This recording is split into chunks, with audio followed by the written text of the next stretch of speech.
Waalaikumsalam warahmatullahi wabarakatuh. Ustaz, tolong bagi ilmu untuk cara menghadapi fitnah Dajjal. Fitnah Dajjal ada dua. Ada Dajjal dan Masih Dajjal. Dajjal misal ada Masih Ad-Dajjal. Beda.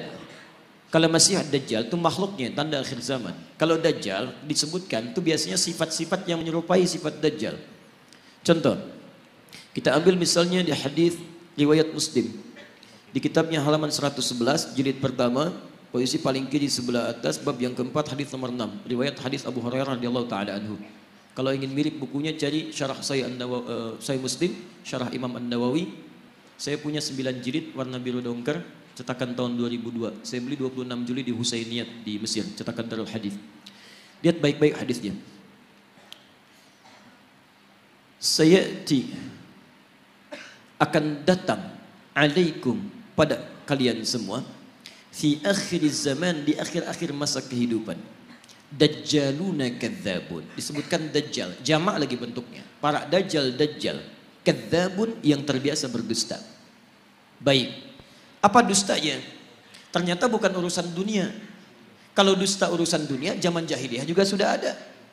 Coba lihat, orang jahiliyah dusta, makanya turun ayat wailul lil mukadzibin, celaka para pendusta. Orang jahiliyah curang dalam bisnis, turun ayat wailul lil mutaffifin. Bukan urusan itu. Dustanya yuhadditsunakum bima lam tasma'uhu wa la yasma'unahu aba'ukum. Mereka akan banyak berdusta tentang urusan agama kalian. Mereka pandai bicara kepada kalian, menyampaikan sesuatu yang kelihatan benar, padahal itu begitu mengagetkan. Keluar dari tuntunan agama. Jangankan engkau yang kaget saat mendengarnya, orang dulu pun kalau ikut dengar, ikutan kaget. Ikutan kaget. Nah teman-teman, di antara makna Dajjal itu membuat fitnah. Fitnah yang mengeluarkan orang dari keyakinan kepada Allah Subhanahu wa taala. Nah, ada kata Allah, itu bukan bentuk Dajjal aslinya, tapi sifat-sifatnya. Baik, saya mau tanya pada Anda, kalau seseorang membuat kagum, membuat suatu dahsyat, bisa mempengaruhi, pintar atau bodoh? Pintar. Makanya ada yang menafsirkan hadisnya, salah satunya orang-orang pintar. Tapi dengan kepintarannya dia bicara masalah-masalah agama, tapi tidak ada ilmu di dalamnya, malah mengeluarkan orang-orang dari keyakinan kepada Allah. Maka kalimatnya bisa membuat orang kaget. Jangankan orang itu, kata Nabi, orang dulu pun kalau dengar itu akan ikutan kaget. Contoh, Quran surah kedua Al-Baqarah ayat 204 sampai 207, paling kiri sebelah atas. Wa minan nasi may yu'jibuka qawluhu fil hayatid dunya wa yushhidullaha ala ma fi qalbihi wa huwa aladul khisab. Di antara manusia ada orang yang kalau bicara kata-katanya menarik, retorikanya cantik, kadang-kadang bawa ayat-ayat Allah, tapi hati-hati, mereka itu musuh yang paling jahat. Pernah dengar kalimat ini? Semua agama itu sama. Ya, sama. Menuju pada Tuhan yang satu, mengajarkan pada kebaikan. Semua agama sama, nggak ada bedanya. Pernah dengar kalimat itu? Saya pertama dengar kaget, Pak. Bahkan waktu ada bukunya Fikih Lintas Agama, itu saya beli, saya lihat Allahu Akbar, ulama caci maki, Imam Syafi'i caci maki, macam-macam caci maki, ambil potongan ayat-ayat Quran. Saya pikir ini siapa ini orang? Begitu saya ingat hadis ini, saya baru sadar, Allahu Akbar. Kita bermohon kepada Allah kebaikan. Jangankan kita, kalau orang dulu termasuk jahiliyah dengar kalimat ini, ikutan kaget, Pak. Saya kasih contoh begini. Dulu beberapa utusan pemuka datang pada Nabi malam-malam. Kata mereka, ya Muhammad SAW, kita memang beda. Lihat kalimatnya, kita memang beda. Mereka sebodoh-bodohnya orang jahiliyah masih ngaku kita beda. Hanya perbedaan kita tidak harus menjadikan kita berselisih. Gini aja deh, kami malam ini nyembah Tuhan kamu, kamu besok nyembah Tuhan kita. Setelah kalimat ini keluar, turun satu surah, Qul ya ayyuhal kafirun. Katakan, hei orang-orang kafir. Kafir itu dari kata kafara, kafara. Diserap ke dalam bahasa Inggris di cover. Ya, bahasa Inggris banyak yang mengambil dari bahasa Arab. Gula, sugar, dari sukar. Kopi, kafi. Kohwa, dari kahwa. Kucing, cat, dari kittun. Kittun, itu kucing rumahan. Ya, kittun. Kalau kucing liar, hurrah. Kecilnya hurairah. Kittun, kucing rumahan. Diambil cat. Sekarang jadi kitty, kucing rumahan. Hello Kitty, jadi spray, jadi bantal, jadi macam-macam. Ya. Tuh. Kembalikan. Kafara, ketutup.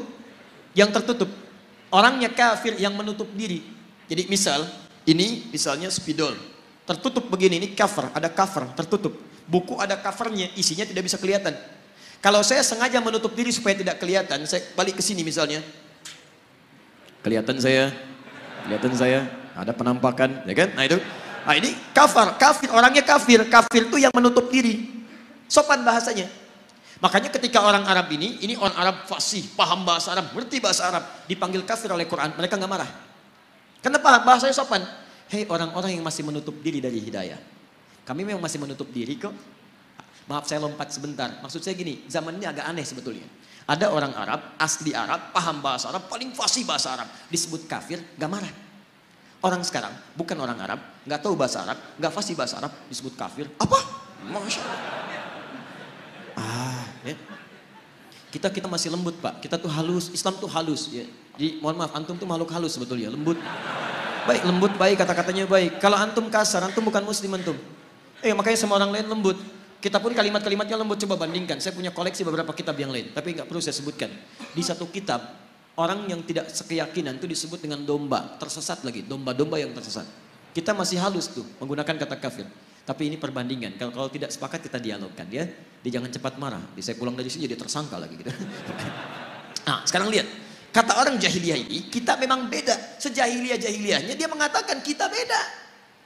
Kenapa ada orang pintar yang setelah keluar dari jahiliyah dia mengatakan semua agama sama? Itu kalau kedengaran orang jahiliyah ikutan kaget mereka. Sebodoh-bodohnya orang jahiliyah mengatakan kita beda. Makanya ketika risalah Islam datang, mereka merasa ini beda. Ada perbedaan, ada penolakan dari mereka karena berbeda. Orang sekarang tiba-tiba, Masya Allah, saya katakan kepada anda, maaf ya, yang bilang semua agama sama itu pintar atau bodoh? Bodoh. Baik, gelarnya ada enggak? Mana ada orang bodoh punya gelar? Lihat S1, S2, S3, Masya Allah, sampai S-nya banyak, dingin, dan macam-macam. Belajar keluar dan sebagainya, tiba-tiba pulang-pulang mengatakan semua agama sama. Baik, ini menunjukkan ada sesuatu yang salah di situ. Nah, sifat-sifat ini disebut oleh Nabi SAW, sesungguhnya sifat-sifat yang tidak baik, yang hanya dimiliki oleh Dajjal. Makanya pada orang-orang seperti ini, kita didorong oleh Al-Quran untuk bisa, satu, Quran surah keempat ayat 140. Ingat, bukan mencela, bukan menghina, bukan macam-macam. Lihat ayat Qurannya. Wa qad nazzala 'alaikum fil kitab. Telah tetap ketentuan dalam Al-Quran. Quran surah keempat ayat 140 paling kiri sebelah bawah. Awas ya, jangan dipotong kalimat saya. Saya tidak menyebut mereka dengan Dajjal. Awas, hati-hati. Nanti muncul tag di dalam YouTube misalnya, Ustaz Adi, Dajjal. Masya Allah. Muncul ini. Tidak. Lihat, saya turunkan sampai yang terakhir. Lihat, Quran surah 4 ayat 140. Wa qad nazzala 'alaikum fil kitab. Telah tetap ketentuan dalam Al-Quran. An idza sami'tum ayatillahi yukfaru biha wa yustahza'u biha. Kalau ada orang-orang yang mengingkari isi Al-Quran atau mengolok-olok isinya, ngolok-ngolok, mengingkari, macam-macam, membelok-belokkan dan sebagainya sampai ke level yang tadi. Lihat baik-baik. Fala taqudu ma'ahum. Satu, kata Quran, cukup jangan buang-buang energi untuk mencela, membuli dan sebagainya. Cukup tinggalkan mereka. Sudah. Antum terlalu buang energi antum yang mahal. Lebih baik kalimat antum dipakai baca Al-Quran. Tulisan antum tulis status yang baik-baik daripada merespon mereka. Gak ada kerjaan. Jangan kasih panggung kata Al-Quran. Ceramah gak usah diundang. Bukunya gak usah dibaca. Radio gak usah didengar. Gak usah didengar. Isolasi dulu. Dan hebatnya Al-Quran memberikan sikap demikian. Bukan untuk merendahkan yang dimaksudkan. Supaya dia sadar. Saking sayangnya Allah. Hatta yakhudu fi hadithin ghairi. Sampai dia sadar bahwa dia isolasi orang lain itu karena ada yang menyimpang dari dirinya. Saking sayangnya Allah tetap diberikan hidayah. Cuman mau ngambil atau enggak. Sampai dia tobat, kata-katanya baik, baru kita kemudian ambil kebaikan-kebaikan darinya. Jadi kalau ada yang demikian disebut oleh Nabi sebagai sifat-sifat Dajjal, sifat itu harus kita keluarkan kalau kita sayang dengan saudara kita doakan dia tapi tinggalkan semua hal yang terkait dengan dia. Tinggalkan. Innakum idzam mithluhum. Kalau antum ikuti mereka, dengarkan pernyataannya, ikut kelasnya, baca bukunya, lama-lama antum seperti mereka juga nantinya. Sholat gak dikerjakan, azan di tempat ibadah orang lain, tiba-tiba belajarnya ke tempat yang ini aneh. Negara kita itu menjamin kemerdekaan tiap-tiap penduduk untuk beribadah. Kita harus hormati yang lain. Cuman di Islam gak boleh ada kaidah jangan paksa. Quran surah 2 ayat 256 paling kiri sebelah bawah. La ikraha fid din. Antum gak boleh paksa orang lain pindah agama. Gak boleh, dosa antum. Kita tawarkan yang baik-baik. Tapi kita pun diminta oleh Al-Quran untuk zero toleransi. Toleransi tertinggi adalah biarkan orang lain dengan kepercayaannya masing-masing. Lakum dinukum waliyadin. Tapi kita dakwahi dalam kebaikan. Mau ikut, alhamdulillah. Tidak ikut, gak apa-apa, gak boleh paksa. Dan setiap orang yang beragama dijamin oleh undang-undang negara kita. Pasal 29 ayat 1 sampai 2. Ayat 2-nya, negara menjamin kemerdekaan tiap-tiap penduduk untuk memeluk agamanya masing-masing dan beribadah menurut agama dan kepercayaannya itu. Beribadah menurut agama dan kepercayaannya itu. Kita saat beribadah kepada Allah, keyakinan pertama, yakin Islam yang paling benar. Itu ibadah tertinggi kita. Ibadah lisan. Turun Quran surah 3 ayat 19, paling kiri sebelah atas. Inna dina indallahil Islam. Makanya ketika seorang mengatakan Islam yang paling benar, satu, dibenarkan oleh Quran, dijamin oleh undang-undang. Tidak salah untuk mengatakan Islam yang benar. Jadi kalau ada orang pintar mengatakan di sini, bukan cuma Islam yang benar, dia orang bodoh. Dia orang bodoh. Kalau dia muslim ya, kalau dia muslim, dia orang bodoh. Kenapa? Satu, dia tidak mengerti Al-Quran. Yang kedua, dia melanggar undang-undang. Kenapa antum melarang seorang muslim untuk meyakini itu yang benar? Kita pun nggak boleh paksa kalau orang Kristen mengatakan Kristen yang benar.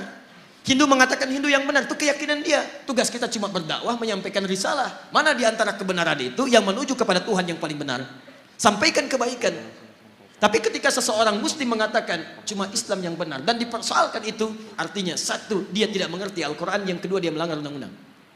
Dan yang paling dahsyat disebut oleh Al-Quran, kalau antum ikutan yang seperti itu, lama-lama iman antum luntur, antum hilang kemudian keimanan kepada Allah Subhanahu wa taala.